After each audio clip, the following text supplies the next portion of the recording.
In Buddhism, there are many different rituals, practices, ceremonies, and beliefs that, as someone who is new to Buddhism, especially coming from a Western country, this may look very unusual, may look very culturally specific, or it may not even look like it's even part of Buddhism, so you might decide, well, I'm not going to practice that, or I'm not going to believe in that. I'm going to find the true essence of Buddhism. Well, that's what this video is all about. What I'd like to express in this video is primarily this. These ceremonies, rituals, beliefs, practices are all about one thing, getting us towards enlightenment, and they're also about breaking down this belief, which is the major thing in Buddhism, this belief in self and I, which is so strong, this love for self, this belief in this unchanging, permanent, independent self, that we believe in it so much that we have to break it down because it causes everything else, all these other issues inside Buddhism. And so when we have these rituals and practices and beliefs and everything else, they are helping us get to enlightenment, even if you don't fully understand what's really going on. So in Buddhism, it is a major religion, and part of this is faith.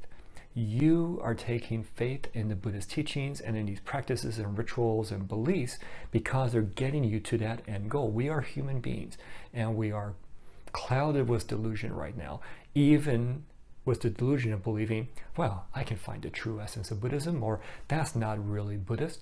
That's even delusion. These practices, rituals, beliefs, etc. are helping us in many different ways. But let's say you're a Westerner or a beginner and you're getting involved in Buddhism and you see this, it's going to feel very unusual to you for some of these ceremonies and practices, to the point where that's bumping up, if you will, against the belief in self, in I. And so that's to be expected. What these are doing, these practice rituals, practices, beliefs, are helping us break down this belief in self, break down that ego, so you can get towards enlightenment. Now, let's look at a few different parts of this. When we are practicing different things, can some things be culturally specific? Yes, that's very much possible, where it may have developed in a certain country, culture, where it makes maybe a little bit better sense there, because if we were born in that country, we would have went to maybe these ceremonies, rituals all our lives, these holidays, etc. We would very much ingrain with it. Whereas coming from a Western perspective, it's very new to us. Even then, you should really, with full faith, and just go straight into these practices and rituals. Yes, you can definitely ask about it, but remember the whole goal of this is to get you to enlightenment, so you can realize your natural state of nirvana. We should go with our full heart, mind, into this particular practice, ritual, faith, etc. Stop trying to challenge it and beat it down and explain it away intellectually. That is not going to help you. Can you? Sure, but is that going to help you on the path towards enlightenment? Not really. Now, if we look at this, again, we're talking about cultures and countries that have been practicing Buddhism for centuries. Buddhism has been around for 2,600 years, spread to many different parts of Asia, as we know, and now it's a worldwide religion. Now, these particular cultures, these ceremonies, rituals, beliefs, built up over time, got refined, practiced. There's a reason for that. There's a reason for that, right? Now, when we're going into it, again, I mentioned we should really go into that with our full faith, and even understanding that we're not talking about blind faith, but faith inside these Buddhist teachings, the practices that are helping us. They're there for a reason. And even though we may not fully understand certain concepts and topics, and even the practice and ritual itself, it is going to get us to enlightenment. Maybe not in this lifetime, but future rebirths. We're talking about a cycle of rebirth, right? We're building up this wholesome karma, these good merits as we go forth. So these practices can help us in many different ways. So in Buddhist practice, we're looking and we're talking about the Noble Eightfold Path and the Threefold Training as part of that Noble Eightfold Path. So we got wisdom, we got conduct morality, and we got dedication or meditative concentration. It's also part of that. And so all of these practices are doing that. They're all helping you with the Noble Eightfold Path. So we really have to take this faith that what we're doing is going to help us. And let me just give you a few examples, a few different things that you're going to see inside Buddhism that may look a little unusual to you, especially from Western eyes, right? To kind of explain like why we're actually doing it. Now, you've probably seen people bow towards the Buddha, right? And or pray towards the Buddha. Like, what are we doing? Is this very much religious and devotional? Well, a few different things are going on here, but I'm not going to kind of go into all of them, but here's one thing I want you to focus on. Remember I was talking about the belief in self, the belief in I, that unchanging, independent, permanent self that we believe in. That's a cause, that's a root cause of a lot of issues inside Buddhism, including dukkha. And so when we're looking at that, we're trying to essentially put out the three fires of greed, anger, and delusion, also called the three poisons. And so we do this through rituals, ceremonies, practices, etc., right? But what about bowing towards the Buddha?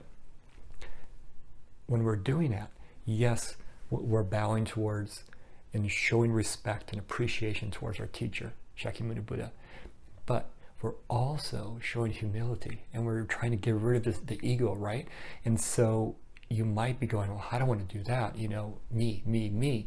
That's inside your mind trying to stop you from doing things that are trying to get rid of the idea of self and I. So when you're bowing, you are also showing humility. You're trying to like suppress this ego that's inside us, that's causing so many issues. And so that's a practice as well. That's a reason we do that also.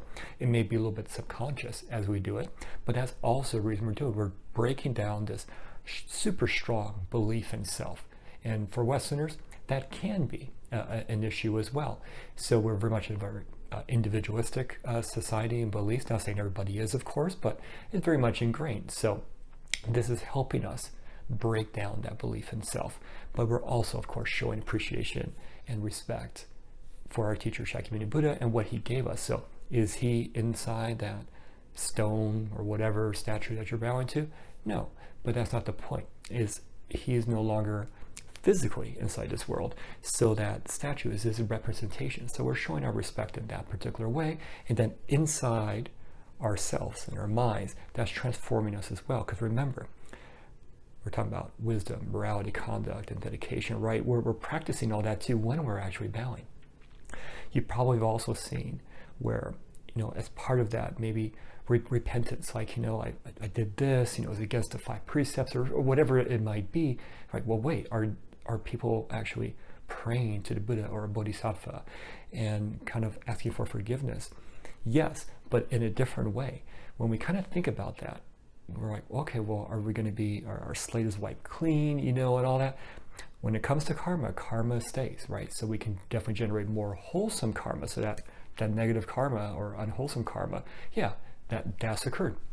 Can't do anything about that. That's occurred. But we can, as we repent, we're letting it out, almost like when you're sick. You know, you're letting it out, because you keep it in, that's not going to be very beneficial. So a very human endeavor is to let out the poison, if you will, right? The 3 poisons. I also call it 3 fires. Let that out. You don't want to have the poison inside you. So to repenting, you know, letting out, you know, the same way what you actually did that was maybe against the 5 precepts, for example, is a good way to do it. Are you saying it to Buddhas and Bodhisattvas? We do have, especially Mahayana, very much celestial Buddhas and Bodhisattvas as well. So yes, absolutely. But we're also doing this for our mind and for our self, right? We're letting out from our body, from our mind, what we did, and we're presenting it. So not only are we presenting it to a Buddha or Bodhisattva, we're presenting it to ourselves, because our self, our ego, our mind likes to just like, well, yeah, let's forget about that. I want you to keep reinforcing this. So when we let it out, it's out. So now we've actually said what we did, and we've also realized it as well, so we won't do it again. You've probably also seen some other ceremonies too. For example, the one that really caught me initially was bathing the Buddha on the Buddha's birthday. And it was like this little statue of a baby Buddha with his finger pointing up. And you would see people like pouring water over him. And for many years, I'm like, that's just very cultural. Why is anybody even doing this? I'm not going to do that, right? Until I learned what the meaning was. And so when you understand, and you don't always have to understand, so like I even look back to myself, I should have engaged more fully, especially initially. You are actually many different meanings, but you are, yes, you're washing the Buddha, but you know what? It's a very wholesome activity. Imagine, remember the three fires of greed, anger, delusion? Think about it that way. You are bathing the little baby Buddha, right? But you're also saying, I want to get rid of greed, anger, delusion, this belief in self and ego. This is a very wholesome person, a Buddha. And so you're kind of celebrating his birth in that way. And that water is really kind of like symbolizing many different things, but you can kind of see it as washing away that delusion, if you will. Not that the baby Buddha had delusion, but like you're symbolizing washing it away. So you got like a lot of symbolism and imagery inside Buddhism, which is really important for us as human beings. We're very much captivated by that. Wonder why there's even Buddhist statues. You know, that wasn't the case in early Buddhism. There was usually like images of a Buddhist footprints, very elaborate, or the Dharma wheel. And you really didn't really have statues of Buddha, but that eventually started to occur, especially in the region of Gandhara, where you find modern day countries of Afghanistan and Pakistan right now, where it kind of like started to kind of develop. And so why is that? Well, we didn't have the Buddha in our actual world right now, and so, as far as physically, and so these statues came to represent him, not so much as a means of, you know, showing a ritual devotion or something like that, but in a way that you can see the teacher, our teacher, Shakyamuni Buddha, that we can't otherwise see. So it's very symbolic, and it's a little bit more beyond ourselves. Like, this is a human being that accomplished something remarkable. You can do that also. So having that one-to-one imagery, very, very good for human beings, because we need that. We need to see, wasn't some glowing orb of light or some supernatural being. It is somebody just like us who achieved something remarkable. Now, there's a lot more to, of course, the Buddha's story, but it shows that we can all do this as well. Then you've also probably heard, like, supernatural powers inside Buddhism. What was that? Superstition? Is that really real?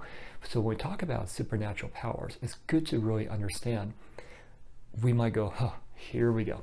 Supernatural powers. You can do all these weird things, right? What is supernatural? So what we see as far as in our regular everyday world, we pretty much take as natural, regular, right? Even though if we were to go back in time, even a couple of centuries, well, that's supernatural what we can do today. So when we talk about these supernatural powers that we have inside Buddhism that someone can possess, such as a Buddha or Bodhisattva or advanced practitioner, we got to really understand it's something that we don't fully understand right now, so we label it as supernatural, but it's actually rooted as in being natural. We just don't really see it that way. Now, this isn't going to be a one-to-one example, but think about it this way. If you can swim and you're inside a big swimming pool or the ocean, right? And you just like start doing whatever you can, but you're just sinking like a rock.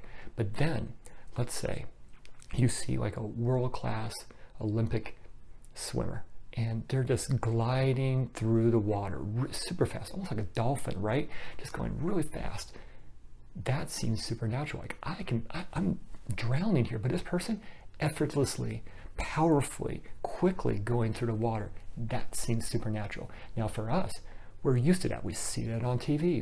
Of course, we've seen this many, many times. So that's not supernatural to us because we've seen other people do it. Imagine we had nobody who did that before, and you saw somebody do that. That would seem very unusual, very supernatural. So when it comes to these supernatural things inside Buddhism, and you're definitely going to hear about them, these are people who have gained powers, of course, but they're rooted in the natural. It's just not something we're used to. So don't get really thrown off by that either. And even the Buddha, he basically said, we're not going to be caught into superstition. We're not going to show supernatural powers. In this way, we can use them in different ways to go and help the laity, the laypersons that are monastics, for example, achieve enlightenment. But it's not going to be just to show it off. It's there to help us. It's there to help other people as well. So The big thing is when you talk about all these rituals and practices and beliefs, I would say if you are going to a temple, definitely see if a monastic, if like, hey, a couple of minutes, I just want to ask some questions so I can get a little deeper understanding. And they can probably tell you a little bit more about these different rituals and ceremonies you might be engaging in, or why you might say something a certain way or do something a different way. There's a lot of rich and deep meaning to these if you open your mind and your heart to this. Because remember that this is going to be that faith you're given to the Buddhist religion. Not a blind faith, but we don't fully understand everything, right? You're giving it all. Like, okay, I'm going to just accept this. I'm going to keep the ego, the I, the self out of it and go fully into it. That's where these rituals and practices and beliefs really have their power. Because guess what? That self, that I, that ego, when it's fully gone, that's where you go. Well, because remember, our goal is to get towards enlightenment. But our self, our ego, our I, always wants to come in and stop you from seeing things and doing things, right? So even if you give your all to it, there's a little piece of yourself that's trying to stop you from getting towards enlightenment. Very much like that entity Mara that challenged the Buddha, right? You think about it that way. Basically, they don't want you to achieve enlightenment. Your mind does not want you. Your mind's in control right now. It's deciding what it's going to do. You're not in control. And so that's the whole purpose of Buddhist practice. And these rituals, beliefs, practices, ceremonies, etc., are helping us in a myriad of different ways. We call these basically skillful means or expedient means inside Buddhism. They're helping you in all these little different ways that you might even realize to get towards enlightenment, get on that path. Even if you don't get towards enlightenment, you're going to be making practice, especially in that threefold training of wisdom, morality, conduct, and determination, dedication, and meditative concentration. These three different ones. You are making progress there, and you're going to have changes as a result of that. So the big thing about this video is do not feel necessarily challenged or distraught or like I'm not going to practice that particular ceremony or whatever. Go in it and definitely ask about it. But remember, and I'll reinforce this one more time, the goal of all of these is not just to reinforce some belief in superstition or something like that.